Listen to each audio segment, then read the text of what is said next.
All right, welcome into Stadium in Maine with Big Worm and Strack. I am Jordan Strack. That is Chris Wormley adjusting his camera. He had all this time to sit and get that thing figured. But yeah, no, I like that. Yeah, you had to show off the all the pod gear. Yeah, that's good.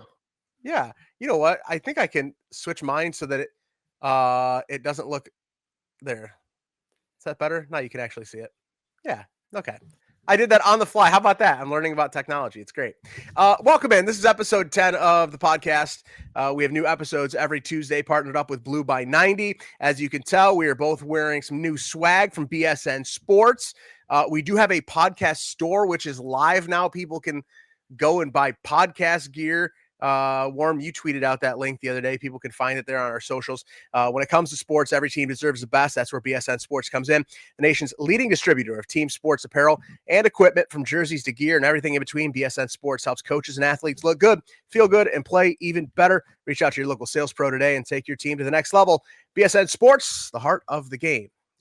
And that went much better than I did last week when I apparently passed out while I was trying to read it. Worm, how are you? How was your weekend? First up, did you go trick-or-treating this weekend with the kids? Of course. There's a spot in Ann Arbor. It's called Burns Park, and it's a neighborhood, and they shut down one of the streets. There's probably, 100 houses on this one street, 4 or 5 blocks, and they go all out. They got candy shoots. They have the crazy decorations. I mean, at one point, there's probably, I would say 3,000 people on the street. Wow. Getting candy, and my head's on the swivel looking for the kids. They're running. Everyone's got the same bluey costume, same cheerleader costume like my daughter's had. So I had to make sure that they were good, but we made it home. The kids got their candy, and it was fun. It was a good time. Do you have is there like a dad tax? Like what is the one candy that you're stealing? I was really hoping for like some, I feel like I'm an old soul. So I like the caramel creams with like the chewy caramel with like the little white cream in the middle, like a cow tail. Yeah, I know. Yeah. I know. No. They're no. You're talking about they call them bullseyes. No, that's not what they're called. Hold on, I'm gonna Google it. Keep talking. Go ahead. It's called bullseye. Anyways, all right. So that's what it's called. Those I like the caramel Werthers. I none of that in the kids' baskets. There is the dad tax though, and that's just me getting whatever. And anytime I want a piece of candy, I just go and get it. So yeah, and I'm saving the kids from cavities, right? Like I'm taking one for the team. I'd rather get the cavities than them. So you're talking about those? Yeah, bullseyes. Who calls them? I've never heard them called bullseyes. Caramel creams. Yeah, I love those things. I'm with you on those. Werther? Did you say Werthers? Yeah. Time out. I was Googling. You said Werthers? So are you 80? I told you I'm an old soul. So my one grandma would always bring over the caramel creams, and then I go to my other grandparents' house, and they'd have the Werthers. And I don't know if it's like a nostalgic thing to keep my grandparents close to the heart, but those are the things that I get a Twix whenever. I get a okay. My one daughter's allergic to peanuts, so we don't have many Reese's in the house. So it's that's it's a balancing act. Yeah. So I got you. All right. I had some Skittles today. It was good. Yeah, I'm almost running out of the trick-or-treating age. Mine's a freshman in high school. So people are always like, "Oh, don't let the high school kids go." People say that stuff. I'm like, "No, man, let high school kids go, and as long as they're being respectful and they're not pushing kids down and whatever." We could be doing way worse things. We've been doing way worse. Kids be kids, man. You only get so many years to do this stuff. So she dressed up as long as she's got a costume on. And I will say the one thing I don't like these older kids that go around and they don't wear a costume and they're too cool for it, but then they want the candy. Yeah, I get you. Yeah, no. Throw a costume on and you get the candy. My parents are always have a huge Halloween giveaway. That's it.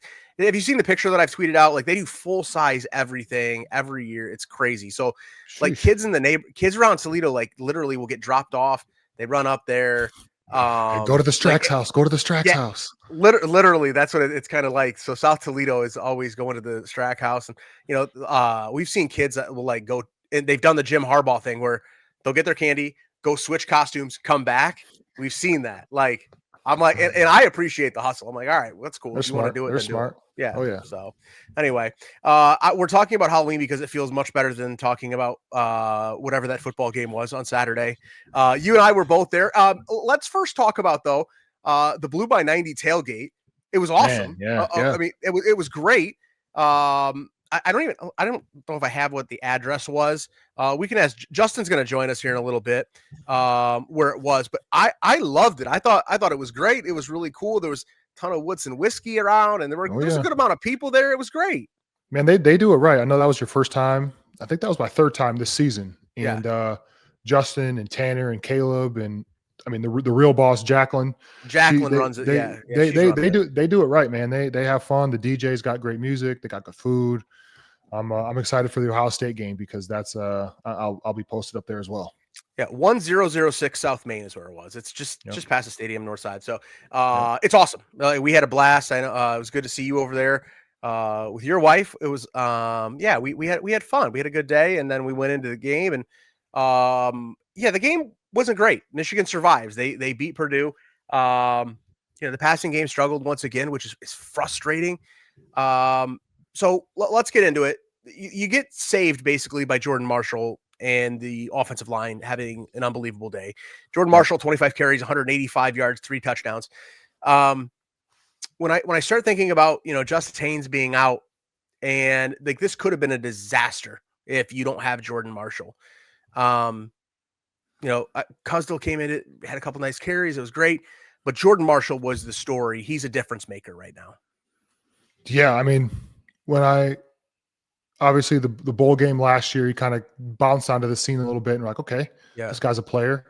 And then the first couple of weeks this year, not a whole lot of action. It was Haynes was, 100 yards every game plus. And now, I mean, back-to-back games with Haynes played last week. Now he's, maybe having surgery, whatever the case may be on that. So thank God for Jordan Marshall, because it looks like it's not even like running back 1 and 2 anymore. It looks like it's, either running back can go out there and give you 150 yards plus.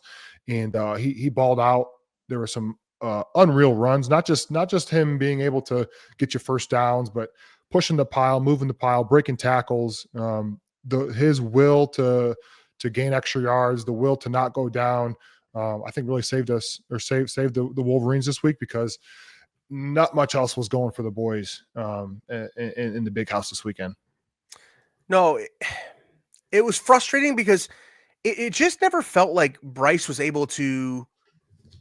It never felt like Bryce was able to get into a rhythm, and let's just call it. It is what it is. Bryce struggled. It was not.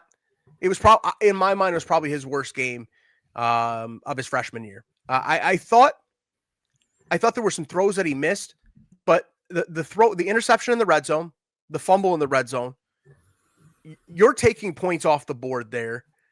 The interception in the red zone was a stunning one to me, because he has McCulley probably open in the end zone. I thought there were 3 things he could do on that play. 1, throw the ball to Donovan McCulley. 2, run the football and pick up a couple yards, live to see another down. Or 3, just throw it away. You've got 3 points down there. And he chose the 4th one, which was the only thing you couldn't do, was throwing that ball into traffic there, trying to shove that one in. Those are freshman mistakes, man. Those are things that are going to happen, but you're hoping that in game 9, you're hoping those start to come off the page, and they're not yet. Yeah, it like you said, probably his worst performance, and I'm glad that it happened against a team like Purdue, where you can make those mistakes and still win the game, still come out on top. Because watching the film, whether they watched it yesterday or today, watching that and knowing that you won the game feels a whole lot better than losing the game and then having to go back and watching the fumbles and the missed throws and the missed opportunities. And you're hoping that Bryce is not a freshman anymore. We, as a football team, you need him to play like an upperclassman, like he's been there before. And it's only been his 9th game, but you need him to continue to take those steps. And I talked about this all year, just Bryce to continue to take those steps, move forward, and be a productive quarterback. And it felt like he took a step back this game from the missed opportunities in the passing game and the 2 costly turnovers that really took off at least 6 points off the board, maybe 14. Yeah. It was frustrating to watch. Is there such thing as a freshman wall? Like, can you get to a point where you can only get to so far as a freshman? Is that a real thing, or do you think like, listen, and the other thing is Bryce has put the big expectations on himself. He's the one that said, "You've never seen a freshman like me." He's the one that he likes that attention. I love that about him. Yep. I would much rather have my quarterback be a guy who's like, listen, put it on me. I'm gonna go do it. But is there such thing as a freshman wall? You think that he's kind of hitting right now? I don't know about right now, but there's definitely a wall. There's a rookie wall in the NFL. They talk about that a lot.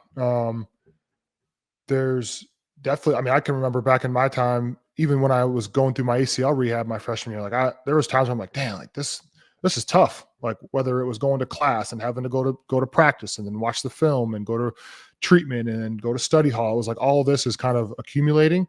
But I think there's still more. There's still more in Bryce that like people know. Bryce knows that there's more in the tank for him. He's not living up to the expectations that he set for himself. And I know that is weighing on him a little bit. But there's still, 3 games to go. There's still a lot to play for. And I know that if he continues to ascend, they're going to be in a great position to take what they want and to be in a position where they can make a run in the postseason. I think I've come to the realization that this is a run first team. And when you have guys like Haynes and now Marshall coming on the scene in a big way, it doesn't matter what Bryce's, how much he's getting paid. It doesn't matter what his ranking was. It doesn't matter. They're a run first team. They know that that's what they're going to do to be successful. And the coaches don't care. They don't give a damn what I think or what you think or what the fans are tweeting about or saying.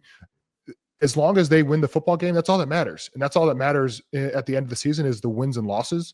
So they're going to continue to run the ball. They're going to continue to do what's been successful for them. They don't care about the spread. The spread was 21 points, I think, at one point. They won by 5. Who cares? Screw your parlays. It's like you got to do what you have to do. And Sharon has found their success this season in running the ball and running it at a high level. And they're gashing guys. And it's fun to watch, but also, I want Bryce to shine as well too. Do you think that there's part of them right now that they're holding some stuff back for that Ohio State game? I mean, the short answer is yes, because you always have to. You always have to surprise your biggest rival, the biggest game of the season. You have to surprise them with something. Did you guys do that? Did you guys hold stuff back? Yeah. Oh yeah. You have to, especially on the defense side of the ball, you have to discuss, especially when it's Don Brown. I had Don Brown my last year and we would have 10 new blitzes a week. We would have new schemes a week. So yeah, there was new stuff for Ohio State because you want to give them something that they haven't seen on film, disguise here, blitz over there, rotate down to safety somewhere else and surprise them, in a different way. But yeah, they're probably holding a few things back. And I think the schedule has allowed them to do that. They haven't had to, obviously they have 2 losses, but these next 3 games they should win. They shouldn't have to pull out anything new, but then also you want to maybe test those new wrinkles out a little bit on these next 3 opponents or the next 2 until the Buckeyes come to town. But it's going to take something more than just what they're doing right now to beat the Buckeyes. And I have faith because of what happened last year. Like we talked about. Isn't it crazy how that happens? Yeah, it is crazy. It's crazy. I mean, absolutely crazy. We're going to get to that in just a second, but I mean, the last couple of years have kind of totally changed the perspective. They've totally changed the way that I view the game. And I think it has for Ohio State fans. I actually saw there was a Buckeye fan who had tweeted something along the lines of, "What worries you the most the rest of the season?" And almost every single person replying said the Michigan game. Of so course. they will sit and tell you like they're not like, come on, Michigan can't throw the ball, blah, blah, blah. They're worried about that game. I mean, their kryptonite the last 4 seasons has been the Wolverines, Yeah. They can say whatever they want to feel good. Yeah. they rolled in the playoffs, basically. They absolutely Yes. rolled in the playoffs. Yes. And for them, that blemish last year was the Michigan game. So I know they're looking at that. I know Ryan Day's, staying up late, scheming up, even when they're playing. I don't know who they're playing this week, but maybe they have a bye as well. But I know he's trying to find ways to win. He's trying to find ways to put up more than 13 points, like they did last year. The Buckeye schedule, they've basically had buys since that Texas game, to be fair.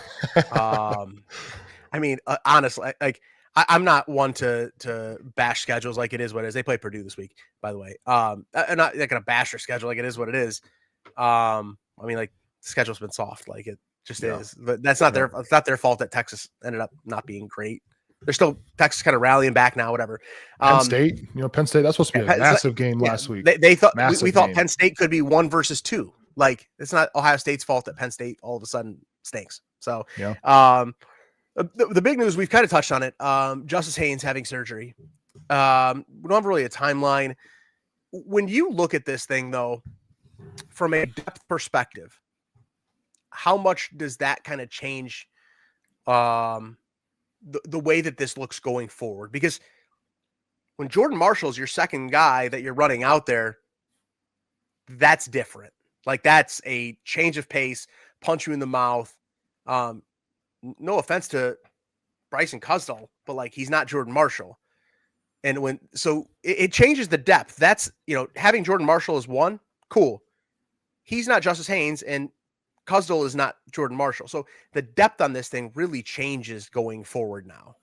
Yeah, it's not just the running back room that are experiencing, depth chart issues. It's linebacker room. They're the three, one of the top, I would say top 5 best players.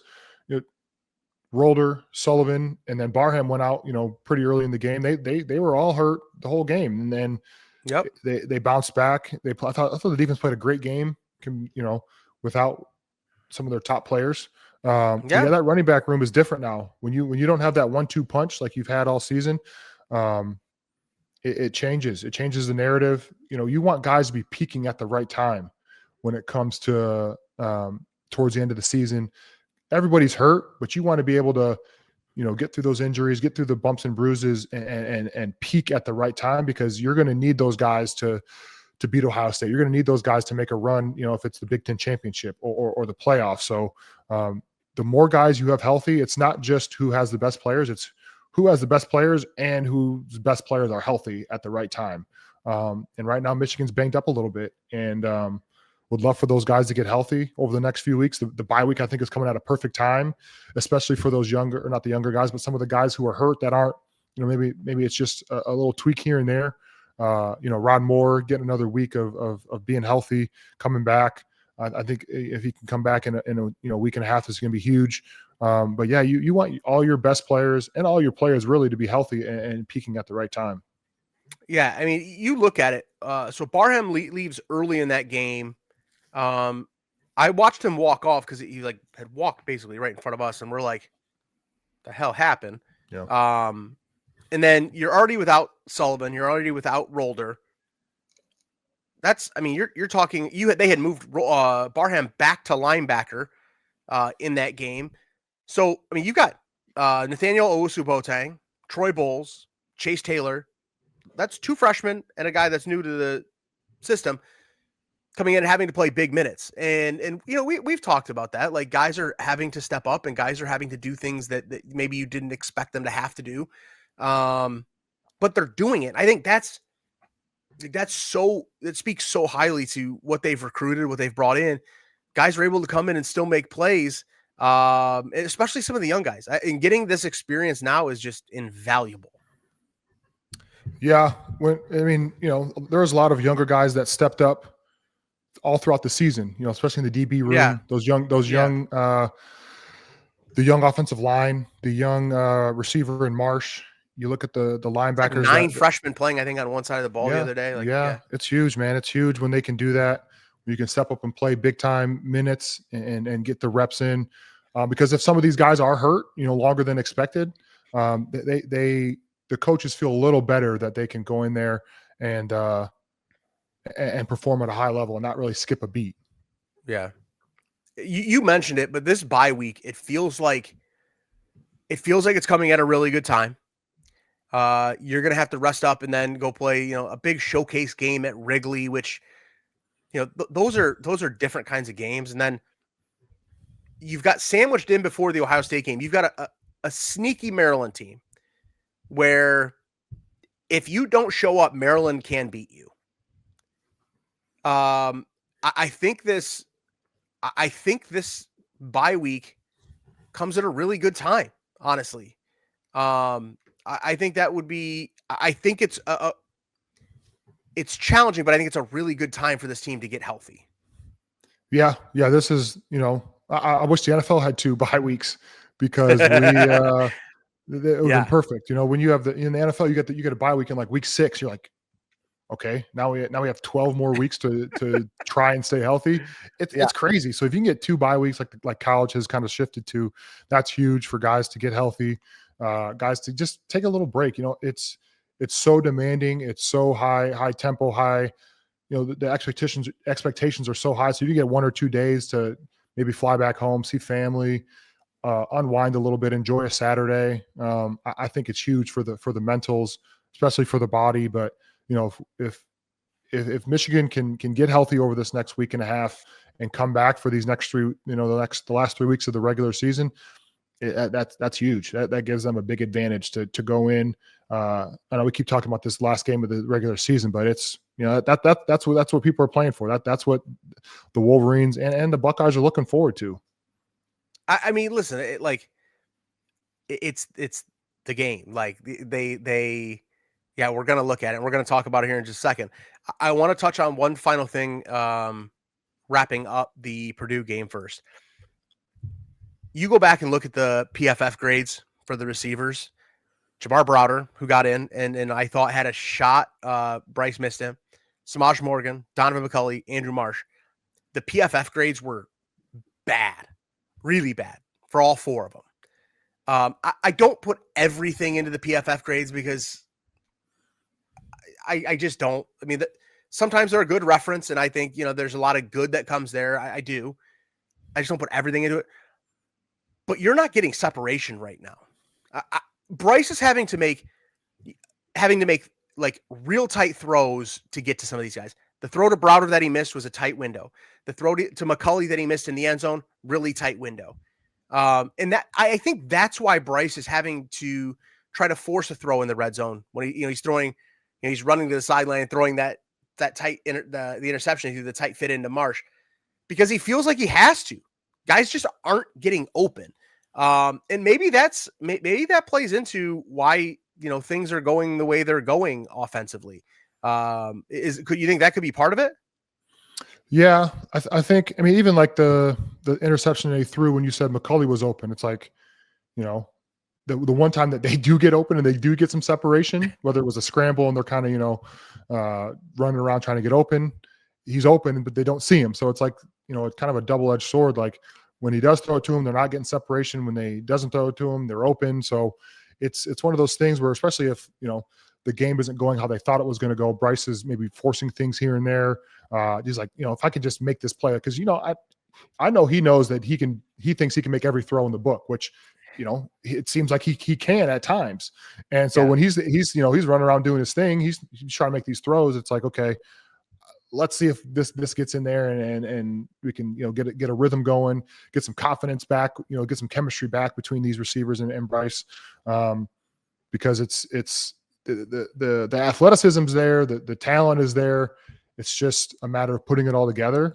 And it just didn't happen Saturday. Yeah. All right. So let's look big picture here. We know what's coming up a couple days after Thanksgiving. We're at that point of the year where, like, I know the team has to focus on 2 more games before that, whatever. We don't have to focus on anything. We can go ahead and look at the end of the season. Everybody's got it circled. Everybody knows that Ohio State's coming. This Buckeye team is really good. They weren't supposed to be this good. You lose 8 guys to the draft or 9, whatever, 8 guys on the one side of the ball to the draft. You lose a quarterback. You lose your 2 running backs. They lose all these guys to the NFL draft, and they just keep rolling. Yeah. Is this Michigan team good enough? Can they beat Ohio State? Of course they can. They're going to have to play their best game on both sides of the ball.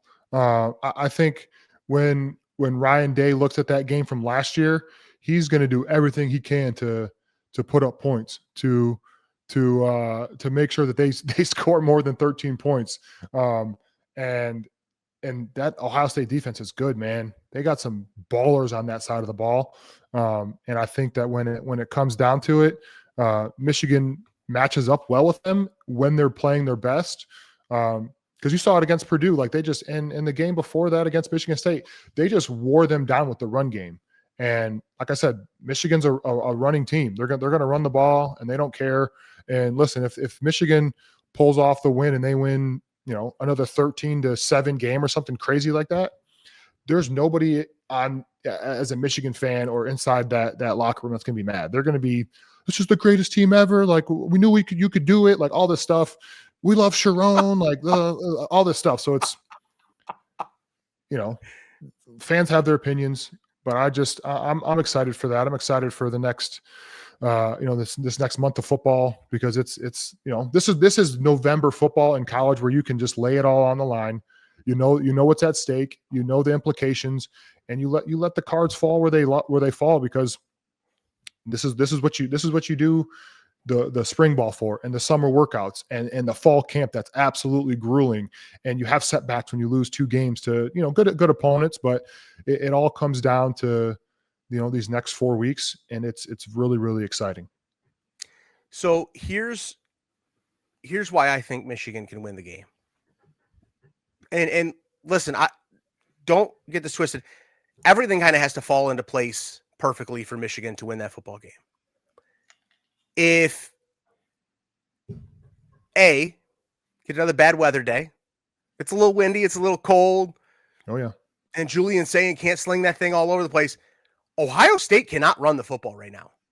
Like, outside of one run against Penn State for Bo Jackson, they can't run the football.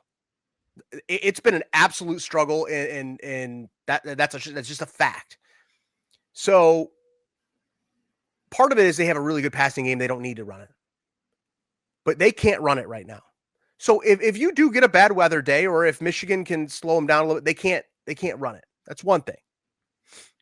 They also don't really stop the run great. Penn State ran it a little bit on them. I don't want to say they can't stop it. They can't stop the run game. Their defense is exceptional. It's the best in America. They're the best team in the country. Penn State showed you can run it a little bit on them. Yeah, I think so. I think there are some things. I'm not saying Michigan's going to beat them. I think there's some things that Michigan could do to expose them, though.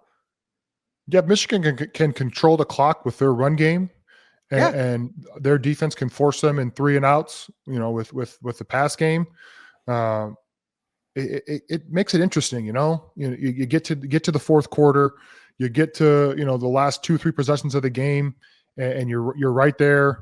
A lot could happen, and like you said, you're not saying that they're going to win, but if they have to put themselves in a position to win, and that's where you just let it go, and you play football, you play November Big Ten football, and it's the game. So like you said, anything can happen. I mean, listen, I get it. It's not likely, but there's a chance. There's a chance, and you throwing some money on them or what? Every week that we get closer, I start to feel a little bit better. And that's a scary thought, that I start to feel good. All right, let's bring on Justin Rowe. Hi, Justin. How are you? I'm great. How are you guys? What's up, boss? Good. This is the Blue by 90 boss. I mean, he's the man in charge. Well, Jacqueline's in charge. Exactly. Jacqueline's in charge. Like, let's not get it twisted here. You got it right. She was running around the tailgate. We mentioned that the tailgate was great, and Jacqueline, she's fun. You weren't as much fun. She was fun though. She's my better half for a reason, that's for sure. I'm trying to change the world one dream at a time. You were out here. Somebody's got to do it. But no, I appreciate you guys coming through. It's the Woodson whiskey was flowing. The Camp vodka water was flowing. So had a great time. Shout out to Feldman Chevrolet of Highland as well. Having the truck there and everything. So got to get all my sponsor shout outs. Yeah, no, go ahead. Anything else? Anybody else you want to shout out or anything right now? Shout out BSN Sports. I got to get myself a polo or quarter zip as well. No, I mean, I'll say this, for a November night game against a not great opponent, we had a great showing at the tailgate, and I want to give it up to the fans just in general. The big house was packed and was like pretty rowdy, other than with not a whole lot to cheer for in terms of excitement all the time. And so I think sometimes I am not thrilled with Michigan fans and how quickly they can jump off a bandwagon or not be into a game. So I got to give them props when they're into it. I thought it was a really good atmosphere. From what I remember, it was a really good atmosphere. And I thought, the game was not great, but good atmosphere and all those things. We wanted to bring you on because Blue by 90 has some really cool things coming up at Wrigley. And I wanted to give you a chance to give people an idea what can they expect at Wrigley coming up here in 2 weeks. Yeah, we've got a fun event. We're teaming up with Champion Circle, Michigan's NIL collective, with our friends over there. I believe FAM will be somewhat involved too, but we're going to be at Sluggers, which is in Wrigleyville. It's one of the more fun bars in Wrigleyville, right outside the stadium. Friday night from 6 to 10. You can go to Champion Circle's Instagram and check it out. They got the tickets all there and everything, but you can go and it's like an all-inclusive type thing. You buy your ticket, you get food and drink and everything. We're going to be doing a live podcast there as well. Worm, myself, Tanner. I think Jared Wangler's going to join us. Ian Bunting's going to join us. A few other former Michigan players and some friends there. So it's going to be fun, man. I honestly think this is going to be so much fun.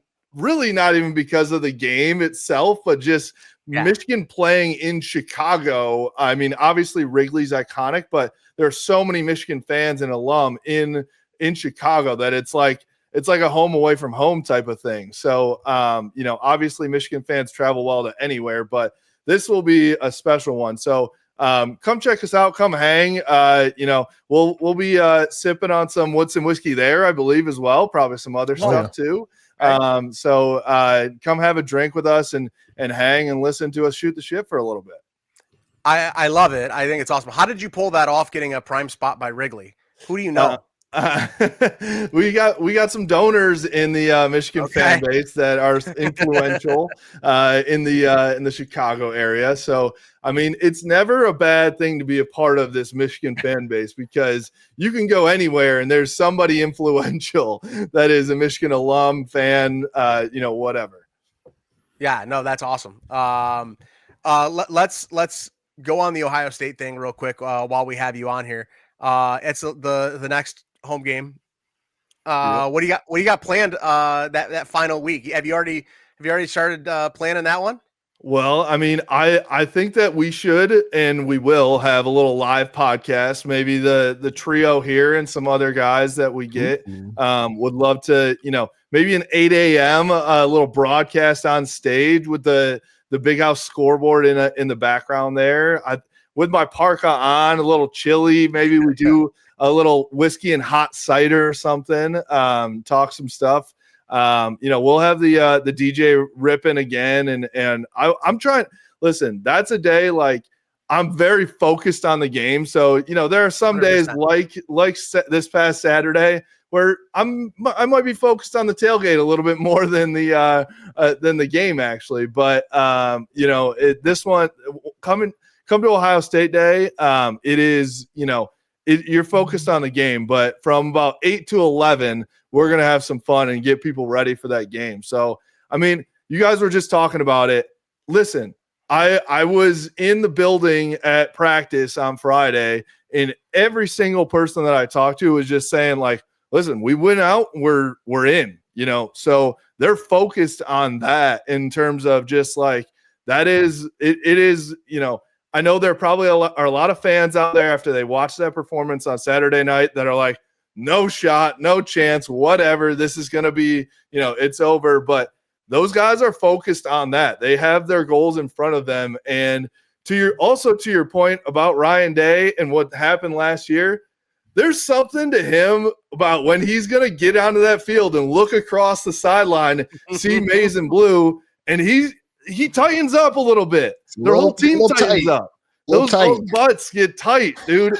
I mean, that's what happens. You know, I was talking to Ian and Jared about this, and Worm, I hate to put you in this, but like you guys kind of had that same thing back then of like, you never knew that you really could beat them. So then you're just like, ah, shit, everything I do is a little bit tighter. And I think that until they do it, that's them. Yeah, I know the pain. I know what it's like to never beat them. So I have zero empathy for those boys over in Columbus. But and you know what? I know the pain. I know the pain. The Buckeye fans in your Twitter mentions, they don't mind reminding you of that too. Yeah. Oh yeah. I say it all the time. I never beat Ohio State. I'm a grown up. I would love this is an open invite for any one of those Buckeyes. If you're going to come to Ann Arbor, come to the tailgate and say it to Chris Wormley's face. And I would love to film that interaction as soon as you shake his hand and it swallows your entire forearm. Yeah. It's so funny. So I had my buddies with me Saturday, and my one friend, he's met Worm before, but the other one was like, damn, like he's actually bigger than I anticipated. And I'm like, this guy, like he's a big teddy bear. But that's what everybody so thinks funny. That when they come up and see him, they're like, holy shit. And first, joke. For people that like don't recognize you being you right away, they're like, that's got to be somebody, right? And they come up to me and they're like, who is that? I'm like, that's Chris Wormley. So you're a big dude. I'm not. All right, we're done. Gas me up, man.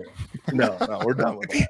People always look at me and they're like, wow, you're even shorter and fatter than I thought in person. And I'm like, yeah, no, actually, that's very fair. It is what it is. It is what it is. All right, Justin.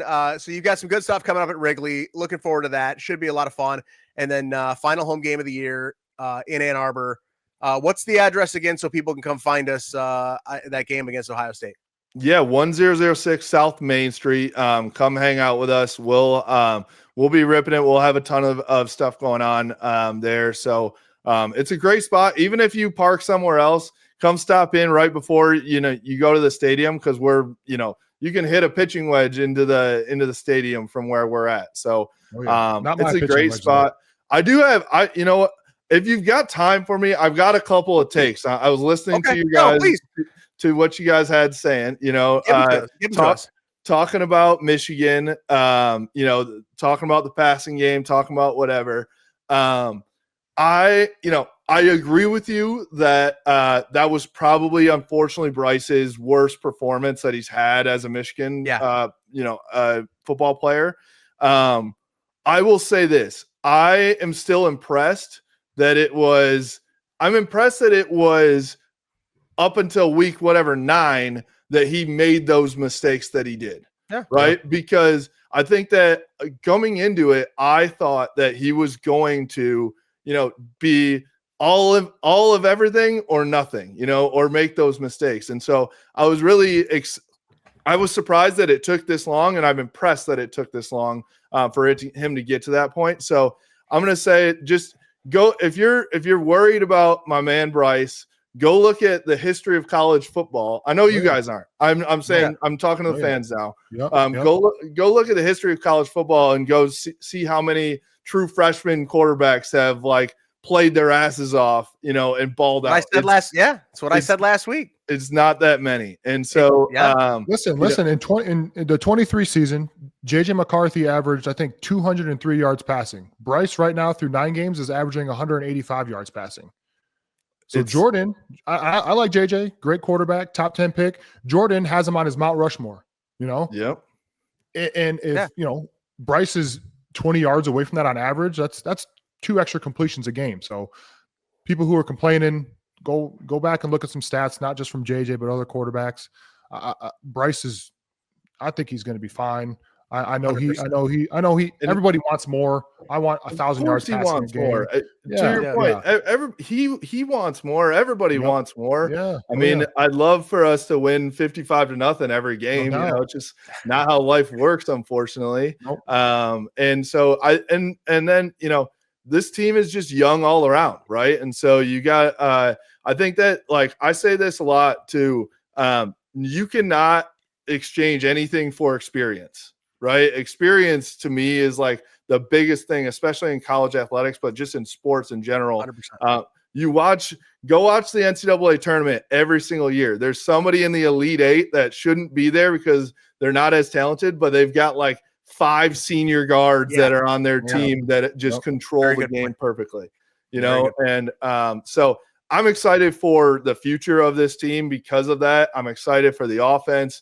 I think they're going to work it out. And you know what? If they don't, we'll run the damn ball because that's what Michigan does. And we've done it for a long time. We'll continue to do it. And so there's my takes for you, Jordan.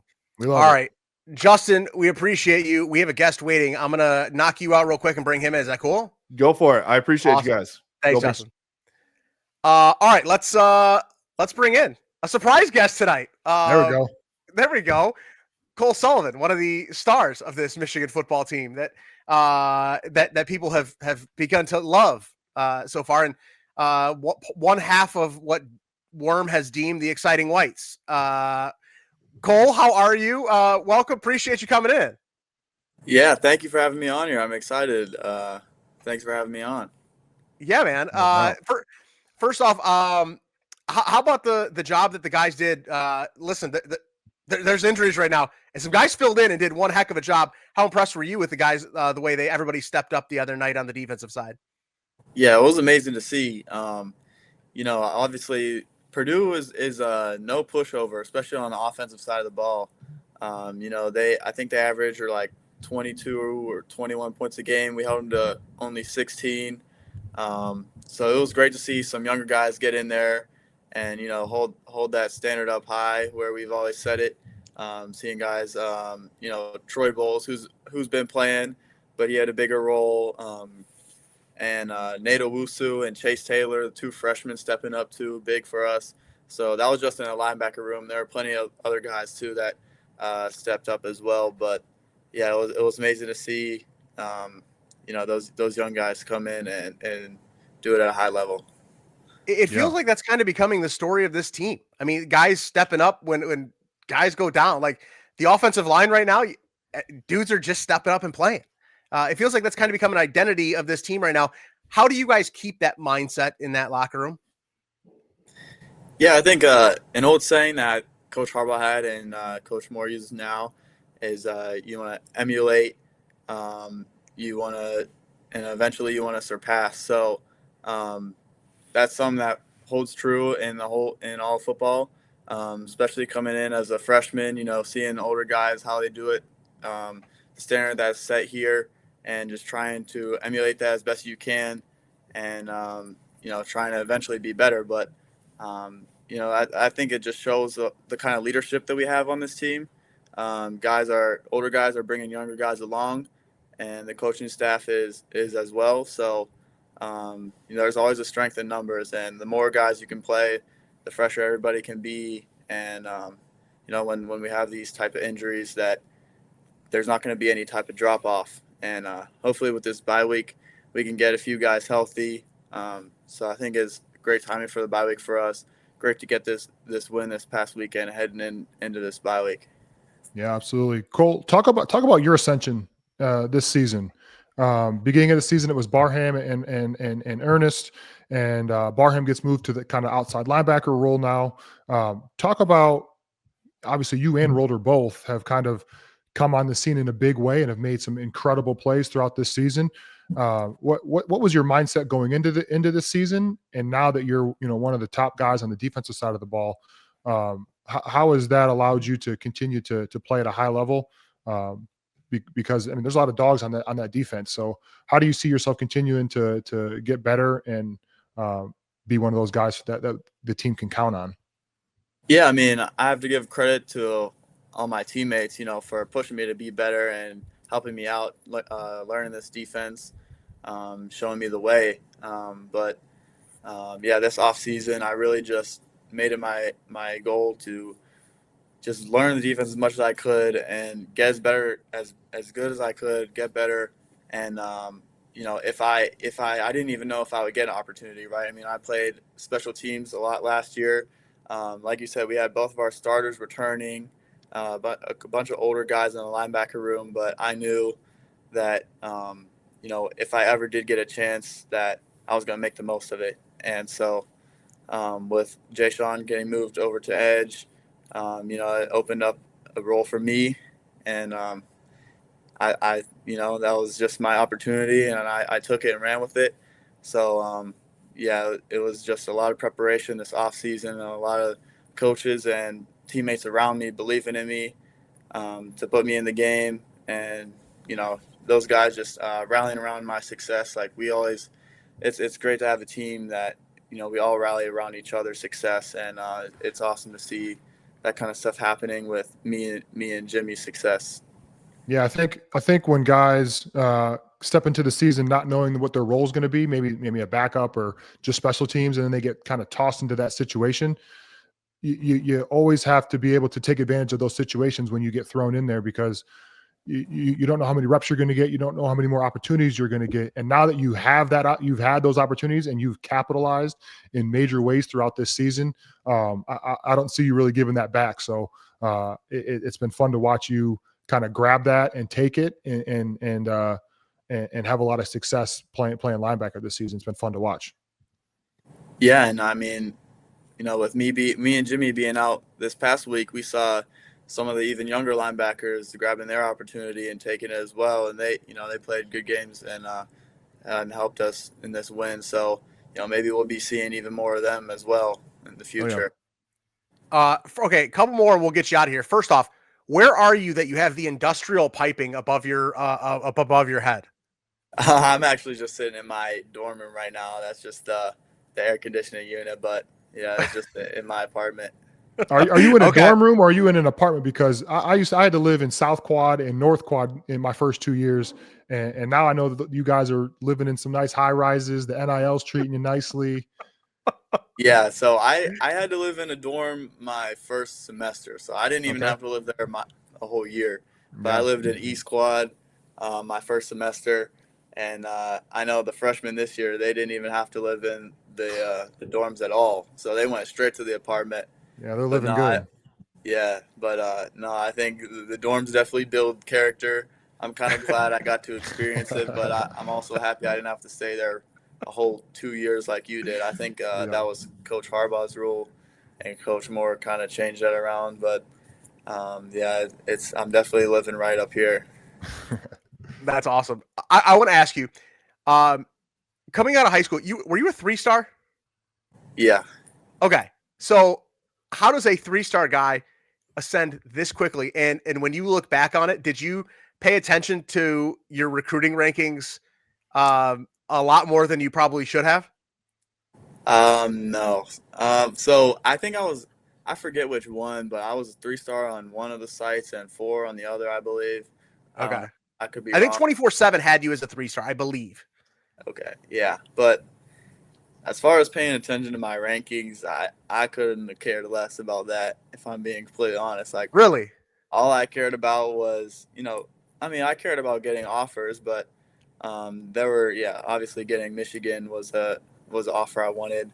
But yeah, especially once I was committed, I didn't care about the rankings. I mean, I knew once you get to college, all your stars, all your rankings, that all disappears. That all goes away. Like everybody starts fresh, and so I knew that once I was going to get here, I was just going to go back to work. And if anything, my low rankings kind of motivated me even more. So helped me not to get complacent, stay humble, and just keep that drive in me.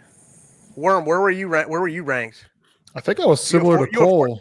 I think I was like three on some and 4 on another, and it's like, and played 8 years in the NFL. Yeah, so I think it's a lot like the PFF in the NFL, where like JJ Watt was talking about it on Pat McAfee, where like he had an Uber driver tell him that he was grading JJ Watt, like he was a PFF grader. So it's like who's going to tell me that I'm a 4-star or a 3-star or a 5-star?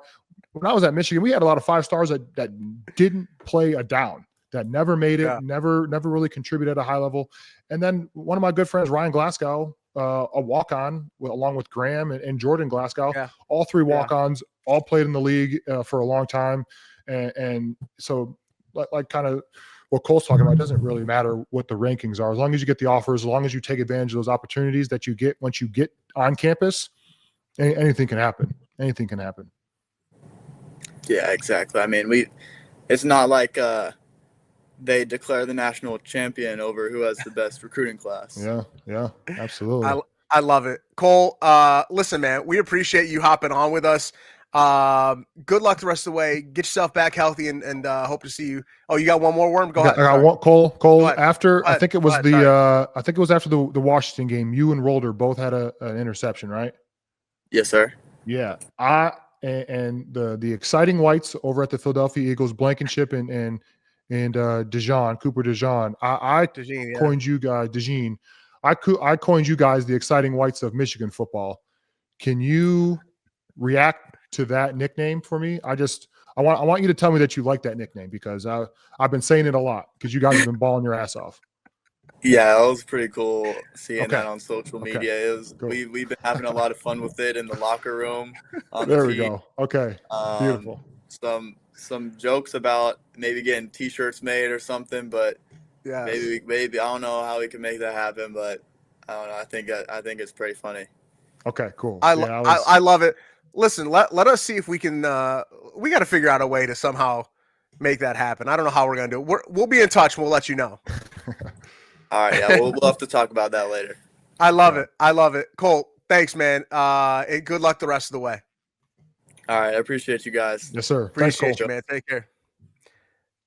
Cole Sullivan, Michigan linebacker, a late add to the program tonight. We appreciate the heck out of him hopping on here. And I mean, listen, man, we talk about, a 3-star guy, 4-star, low 4-star guy.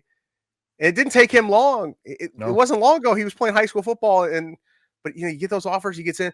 I am a star guy. I do believe in, getting as many 5-star guys as you possibly can. Like, that's just kind of how I mean, generally speaking, but there are exceptions to the rule, and he's been awesome. Him and Jimmy Rolder have been great. They've been, since the moment they got their chance this season, they've been able to